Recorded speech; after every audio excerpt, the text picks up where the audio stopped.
มันอันหักมือดีก็คือจังหามมือจอมละหักเอ้ยสั่งมือหามันสั่งว่ามันเฮ็ดเธอมือจีบในอยากขี้เงาห้องให้หน้าน้องอยากกูสั่งใจมี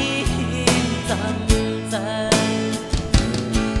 ตาบุญมือใจเห็นเลยบอกนังลีใจดีคัดยังปันเป็นที่ก็ใจดีเอาบุญพอกินข้าวใจมีดีจังคิดเมื่ออันมือโดกย้อยน้ำตาติดแลนมือเจ็ดปันนอนอยู่นานเป็นบอกลิ้นย้อนสู่เฮามือนาเธอเกี่ยวใจกูคำวันนั้นเฮามือไหลกัดเทียนตังดูใจ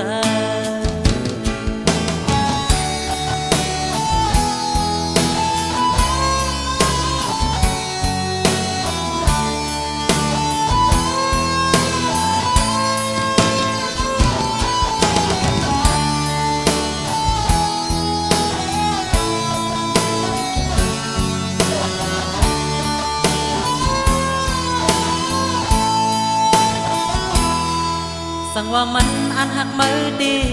ก็คือจังหามมือจอมละหักเอ้ยสั่งมือหามันสั่งว่ามันเฮ็ดเธอมือจีบในอยากขี้เงาห้องให้หน้าน้อง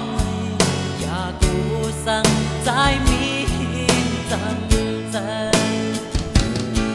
ตาบุญมือใจเห็นเลยบอกใจดีคัดยังปันเป็นที่ก็ใจดีเอาบุญพอกินข้าวใจมีดีจังคิดเมื่ออันมือโดกย้อยน้ำตาติดแลนมือเจ็ดปันนอนอยู่นานเป็นบอกลิ้นย้อนสู่เฮามือนาเธอเกี่ยวใจกูคำขึ้นวันนั้นกัดเทียนตังดูใจตาบุญมือใจเห็นเลยบอกนังลีใจดีคัดยังปันเป็นที่ก็ใจดีเอาบุญพอ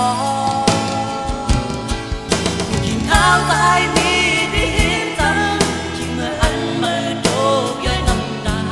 ติดแลนมือเจ็ดปันนอนอยู่นานเป็นบอกลิ้นย้อนสู่